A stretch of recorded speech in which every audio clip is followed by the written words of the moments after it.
ते सन्मान्य शिवाजीराव आढळकर, कल्पनाताई आढळराव पाटील, त्यांचे सर्व सन्मान्य असंख्य सहकारी, सर्व सन्मान्य व्यासपीठ, पत्रकार मित्र आणि अभूतपूर्व संख्येने या शिरूर मतदारसंघातील उपस्थित असलेले माझे तमाम राष्ट्रवादी काँग्रेस पक्षाचे कार्यकर्ते, बंधू भगिनी आणि सहकारी मित्रांनो, शिवाजीराव प्रदेश राष्ट्रवादी काँग्रेस पक्षाचा अध्यक्ष म्हणून सुरुवातीलाच मी अतिशय मनपूर्वक आपलं हार्दिक या ठिकाणी स्वागत करतो. मला 9:30 वाजता अत्यंत महत्त्वाची दुसरी राजकीय बैठक असल्यामुळे पूर्ण वेळ या कार्यक्रमाला मी उपस्थित राहू न शकल्याबद्दल मी आपल्या सारांची सुरुवातीला दिलगिरी या ठिकाणी व्यक्त करतो. 99 साली ज्याला मी नगरविकास खात्याचा राज्यमंत्री होतो, दिलीपराव वळसे पाटील साहेबांच्या सूचनेनुसार या मतदारसंघातील काही कार्यक्रमाच्या निमित्ताने मी आलो होतो. त्यावेळेला शिवाजीराव आढळराव आपल्या बंगल्यावरती मी मुक्कामाला राहिलो होतो. तुम्ही त्याला पक्षाचे अध्यक्षही होतात, कारखान्याचे चेअरमनसुद्धा होतात. मुंबईवरनं आपला दूरध्वनी झाला, एक शब्दाची ओळख त्या कालावधीमध्ये झाली आणि एक कार्यकर्ता, एक नेता कशा पद्धतीने काम करू शकतो याची जाणीव बरोबर 20-21 वर्षापूर्वी माझ्यासारख्या कार्यकर्त्याला त्या कालावधीमध्ये झाली. गेल्या 20 वर्षाचा तुमचा दीर्घकाळचा प्रवास हा राजकीयदृष्ट्या एका वेगळ्या राजकीय पक्षामध्ये त्या ठिकाणी राहिला, पण तुम्ही निर्णय घेतलात, लोकसभेची निवडणूक लढवायची ठरवली आणि मातब्बर असलेल्या या मतदारसंघामध्ये तुम्ही विजय मिळवलात. ही तुमच्या कर्तृत्वाची साक्ष त्या कालावधीमध्ये लिहिली. 15 वर्ष तुम्ही त्या ठिकाणी काम करत आलात. दिलीपरावांनी सुद्धा हा मतदारसंघ, हा तालुका नव्हे तर या संबंध आंबेगाव असेल, आज या ठिकाणी अतुल जे माझे सहकारी आहेत, स्वर्गीय वल्लभ शेठ या ठिकाणी हयात नाहीत, पण त्यांचा जुन्नरचा मतदारसंघ असेल, खेडचा मतदारसंघ असेल, शिरूर असेल, पलीकडचा हडपसर असेल, या सगळ्या मतदारसंघामध्ये दिलीपराव तुम्ही दीर्घकाळ त्यानिमित्ताने काम करताना पक्षामध्ये ज्या वेळेला वेगवेगळ्या कारणाने मतांतर होत असतात, एक नेतृत्व लोकसभेच्या माध्यमातून या ठिकाणी नेतृत्व करत आलं. दिलीपराव तुम्ही विधिमंडळाच्या माध्यमातून नेतृत्व करत आलात. राज्य सरकारमध्ये तुम्ही नेतृत्व अतिशय उत्तम पद्धतीने त्या कालावधीमध्ये केलं, पण तुमच्या दोघांच्यात पराकुटीची कटुता त्या ठिकाणी आलेली आहे. आंबेगावची जनता तर इतकी हुशार, लोकसभेला तुम्हाला मताधिक्य, जेवढं मताधिक्य तुम्हाला लोकसभेला त्याचे दुप्पट मताधिक्य दिलीपरावांना विधानसभेला. माझ्यासारखा कोकणातला कार्यकर्ता बघत राहिला की एकदा लोकसभेला एखादा विधानसभा मतदारसंघ पिछाडीवरती राहिल्याच्या नंतर परत आमदारकीला उभं राहण्याचं कोण धाडस करत नाही. पण इथलं गणितच वेगळं आहे, इथली राजकीय कुंडली वेगळी आहे. पण आम्हाला सर्वांनाच आणि व्यासपीठावर त्या प्रत्येकालाच मनापासून आनंद झाला. अतुलजी तुम्हाला तर नक्कीच झाला, सर्वांना झाला त्या ठिकाणी. त्यानिमित्ताने दीर्घकाळचा राजकीय संघर्ष एका बाजूला संपुष्टात आला आणि आता आंबेगाव तालुक्याचा विकासाचं एक वेगळं दालन आजच्या दिवसापासून सुरू झालं. अशा काय मोठ्या अपेक्षेतून आपण या ठिकाणी निश्चितपणे जमलेलो. जून महिन्यामध्ये दादांच्या नेतृत्वाखाली एक ऐतिहासिक निर्णय आम्ही सर्व मंडळींनी घेतला. 25 वर्ष राष्ट्रवादी काँग्रेस पक्षामध्ये आम्ही सर्वजण त्या ठिकाणी काम करतात. 40 वर्ष राजकारणामध्ये आणि समाजकारणामध्ये वेगवेगळ्या स्तरावरती त्या ठिकाणी काम केलं. पक्ष आणि पक्षाच्या माध्यमातून भूमिका घेत असतानाच स्वर्गीय चव्हाण साहेबांनी जो महाराष्ट्राला दिशा दिली, सुसंस्कृत महाराष्ट्र घडवला, राज्याचे पहिले मुख्यमंत्री म्हणून राज्याची मान संबंध देशभरामध्ये उंचवण्याच्या दृष्टीतून स्वर्गीय चव्हाण साहेबांनी आगळेवेगळे निर्णय त्या कालावधीमध्ये निश्चितपणाने घेतले. दादांच्या नेतृत्वाखाली राष्ट्रहित नजर समोर ठेवत आज राष्ट्रहित तुम्हाला आणि मला सर्वांना अतिशय महत्त्वाचं आहे. तुम्ही आम्ही महाराष्ट्रीयन आहोत, महाराष्ट्राचे आहोत, याचा आपल्याला अभिमान आहे. छत्रपती शिवाजी महाराजांनी हिंदवी स्वराज्याची स्थापना केली. शिवाजी महाराज जिजाऊंच्या पोटी याच जुन्नरीच्या परिसरामध्ये जन्माला आले आणि मला अभिमान तितक्याच पद्धतीने वाटतोय की त्यांचा राज्याभिषेक सोहळा मी ज्या जिल्ह्यामध्ये जन्माला आलो त्या रायगड ऐतिहासिक किल्ल्यावरती त्या ठिकाणी झाला. पण एक अतूट असं नातं रायगड आणि शिवनेरीचं राहिलं, रायगडचं आणि पुण्याचं त्या ठिकाणी त्या निमित्ताने राहिलं. पण दादा तुमच्या नेतृत्वाखाली निर्णय त्या कालावधीमध्ये घेत असताना बहुजनांच्या हिताच्या दृष्टीकोनातून आम्ही निर्णय त्या कालावधीमध्ये घेतला. सर्व जणांनी योग्य पद्धतीची चर्चा केली. देश ज्यावेळेला नेतृत्वपूर्ण पद्धतीची प्रगती करतो, जगाच्या विकसित राष्ट्रांमध्ये देशाचं गौरव स्थान नरेंद्र मोदी साहेबांच्या नेतृत्वाखाली ज्यावेळेला होतं, त्यावेळेला संघराज्याच्या कल्पनेमध्ये डॉक्टर बाबासाहेब आंबेडकरांनी दिलेली विचारसरणी होती की देश आणि राज्य एकाच विचाराचं जर काही सरकार त्या ठिकाणी असेल तर त्या राज्याच्या विकासाला गती त्या ठिकाणी मिळू शकते. दादांच्या नेतृत्वाखाली आम्ही सर्वंकषपीचा हा विचार त्या कालावधीमध्ये घेतला. जसा आज अनेकांना प्रश्न पडला दिलीपराव आणि शिवाजीराव एकत्रित आहेत तसाच दिलीपराव अनेकांना प्रश्न पडला दादांनी घेतलेल्या निर्णयामध्ये तुम्ही कसे काय सहभागी असू शकता. ते खरं आहे ते बोलतोय. मलाही काही वेळेला सुरुवातीच्या कालावधीमध्ये शंका होती पण आपण कधी केव्हा कुठे बसलो ते सांगण्याची आज ही वेळ नाही. एका दिवसात अतुलजी हा निर्णय झाला नाही, दीर्घकाळ चर्चा विनिमय होत असताना. पण ती चर्चा करत असताना मला या ठिकाणी आवर्जून सांगितलं पाहिजे की या चर्चेचा सगळा सूर राष्ट्राच्या हिताच्या दृष्टिकोनातून, राज्याच्या हिताच्या दृष्टिकोनातून NDA मध्ये सहभागी होण्याचा निर्णय आम्ही सर्वजण घेत असताना दिलीपराव तुमचं मोलाचं मार्गदर्शन झालं, त्याचा सुद्धा आवर्जून उल्लेख या ठिकाणी यानिमित्ताने करतोय. हा निर्णय एका दिवसामध्ये झाला नाही, पण आम्ही सर्वजण एकमताने त्या निर्णयामध्ये येत असताना ज्या पद्धतीने तुम्ही वस्तुनिष्ठ पद्धतीची मांडणी त्या ठिकाणी करत आलात त्याच्यामुळे या निर्णयाला बळकटी आली.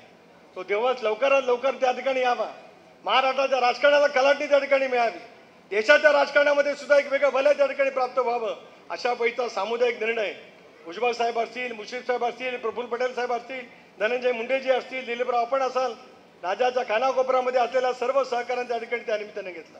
आणि आज मला अभिमानपूर्वक या गोष्टीचा उल्लेख करायचा वाटतो. 53 पैकी 43 आमदारांनी दादांच्या निर्णयावरती एका दिवसामध्ये शिक्कामोर्तब करत दादाने गेल्या 25 वर्षामध्ये या राज्यामध्ये पक्ष संघटना वाढवण्यासाठी जी काही अभूतपूर्व मेहनत त्या ठिकाणी घेतली त्याच्यावरती सुद्धा एक तऱ्हेचा विश्वास त्या ठिकाणी त्या निमित्ताने दाखवला. राजकारणामध्ये काही कालखंड कठीण असतात, संक्रमणाचे त्या निमित्ताने असतात. निर्णय घेण्याची वेळ ज्या वेळेला येते घड्याळ तेच वेळ नवी, निर्णय घेण्याची ज्यावेळेला वेळ असते त्याला घड्याळ तेच वेळ नवी हा विचार मनामध्ये ठेवत, महाराष्ट्राचा व्यापक दृष्टिकोन मनामध्ये ठेवत उद्याचा 25 वर्ष महाराष्ट्र घडवायचा आहे या भूमिकेतूनच हा ऐतिहासिक स्वरूपाचा निर्णय त्या कालावधीमध्ये घेतला गेला. आज राज्याच्या लोकशाही महायुतीच्या सरकारच्या माध्यमातून आपण त्या ठिकाणी काम करण्याचा प्रयत्न करतो. विकासाचे अनेक पर्व त्या ठिकाणी गाठले जातात. अशा वेळेला लोकसभेच्या निवडणुकीला सामोरं जात असतानाच या शिरूर मतदारसंघातून आज आढळरावजी तुम्ही आणि तुमच्या सर्व सहकाऱ्यांनी एक तऱ्हेचा ऐतिहासिक निर्णय त्या ठिकाणी त्या निमित्ताने घेतला. आपल्या उमेदवारीच्या बद्दल राष्ट्रीय अध्यक्ष त्या ठिकाणी निश्चितपणाने गोष्ट करतील की काय सर्वांनाच अभिप्रेत आहे का मीच बोललं पाहिजे अशातला का भाग नाही. पण आम्हाला विश्वास आहे या लोकसभेच्या निवडणुकीला ज्यावेळेला आपण सगळेजण सामोरं जाऊ या शिरूर मतदारसंघामध्ये सुद्धा दादाने घेतलेल्या निर्णयाच्या वरती लाखोच्या फरकाने तुम्ही सगळेजण शिक्कामोर्तब कराल असा विश्वास या ठिकाणी यानंतर मी व्यक्त करू. अनेक वेगवेगळे प्रवाह त्या ठिकाणी निर्माण केले जात असतात, अनेकांच्या संदर्भामध्ये अनेक भूमिका त्या ठिकाणी घेतल्या जात असतात. काय घडलं 80 साली, काय घडलं त्याच्यानंतरच्या कालावधीमध्ये, काय इतिहास आहे. अनेक वेळेला इतिहास बदलण्याची क्षमता सुद्धा कुठेतरी दाखवावी लागत असते. हो, एकेका इतिहास घडला, जरूर एकेका इतिहास घडला की ज्यांनी पक्षांतर केलं त्यांच्यातला कोण निवडून येऊ शकलं नाही. पण आज मला विश्वास वाटतोय रायगडच्या भूमीतून जन्माला आलेल्या माझ्यासारख्या कार्यकर्त्याला त्या इतिहास बदलवण्याची ताकद असलेला एक कर्तृत्ववान नेता तो आज आपल्या सर्वांच्या समोर आहे. त्याचं नाव आहे अजितदादा पवार. त्याच्यामुळे तो इतिहास बदलला जाईल याच्यात माझ्या मनामध्ये काय शंका आणि काही कारण नाही. पण अशा वेळेला ज्या संख्येने आज आपण सर्वजण या ठिकाणी जमतो त्याच्यातूनच विचाराची परिपक्वता त्या ठिकाणी पाहायला मिळू शकते. मला आज आनंद वाटतोय की आज राष्ट्रवादी काँग्रेस पक्षाचे या लोकसभा मतदारसंघातील सर्वच विधानसभा मतदारसंघात सदस्यांनी दादाने घेतलेल्या निर्णयावरती एक तऱ्हेचं शिक्कामोर्तब केलं. दिलीपराव मोहिते असतील, मला असं वाटतं ते आलेत.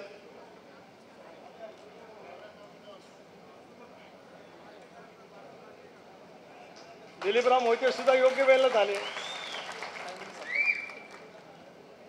दिलीपराव मोहिते तुमचं सुद्धा टायमिंग सुनील गावस्कर सारखंच आहे.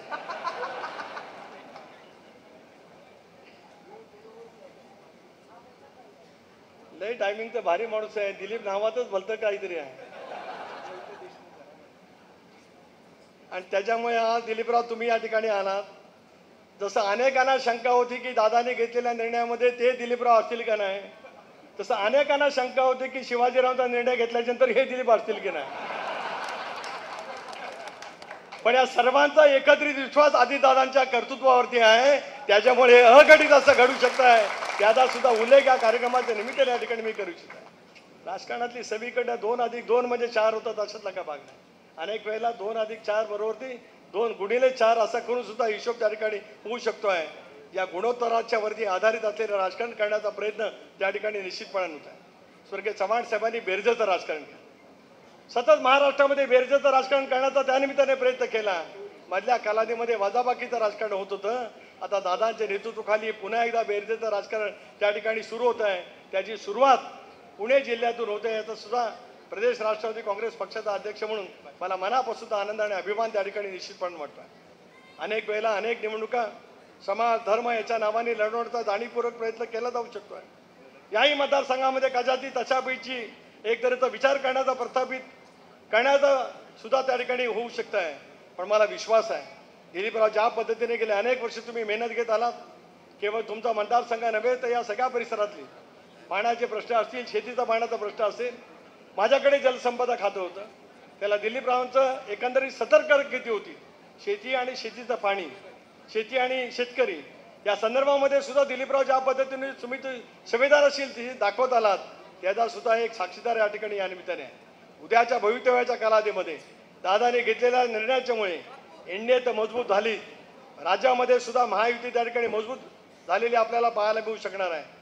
जागा 45+1 या भूमिकेतून आपण त्या ठिकाणी काम करणार आहोत.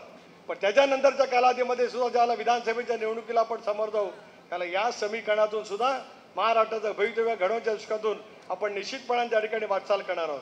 अधिक बोलून मी आपला सर्वांचा वेळ घेऊ इच्छित नाही, पण शिवाजीराव आजपासून तुमचं आणि माझं एक वेगळं नातं जोडलं गेलं.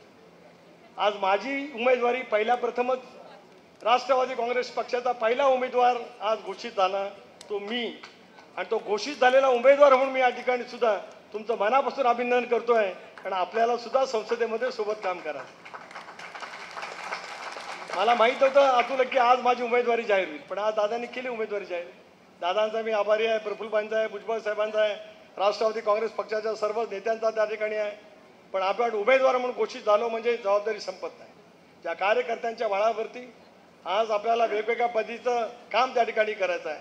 देश पातळीवरती असेल, राज्य पातळीवरती असेल, एक भूमिका घेऊन ज्यावेळेला आपण काम करण्याचा प्रयत्न करत असतो ती भूमिका लोकांच्यापर्यंत पोहोचवण्याच्या दृष्टीतून आपण सर्वांनी मिळून त्या ठिकाणी अतिशय योग्य पद्धतीने काम करावं एवढीच अपेक्षा आज या कार्यक्रमाच्या निमित्ताने या ठिकाणी व्यक्त करतो.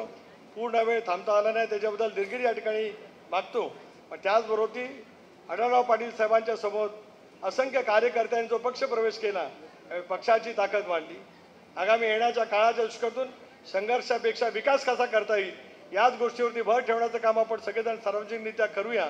आणि आज एका हॉलमध्ये जरी हा मेळावा झाला असला तरी ज्या वेळेला 4 जूनला मतमोजणी होईल आणि त्याच्यानंतर ज्या वेळेला इथल्या नवनिर्वाचित खासदाराचं स्वागत करण्यासाठी आम्हाला यावं लागेल, त्याला प्रचंड जनसमुदायाच्या साक्षीने आपण तो ऐतिहासिक क्षण सुद्धा आपल्या नजरेसमोर ठेवूया एवढ्याच भावना या ठिकाणी व्यक्त करतो. पुन्हा एकदा आपल्या सर्वांचं राष्ट्रवादी काँग्रेस पक्षामध्ये अंतःकरणापासून स्वागत करून या ठिकाणी मी थांबतो. जय हिंद, जय महाराष्ट्र, जय राष्ट्रवादी.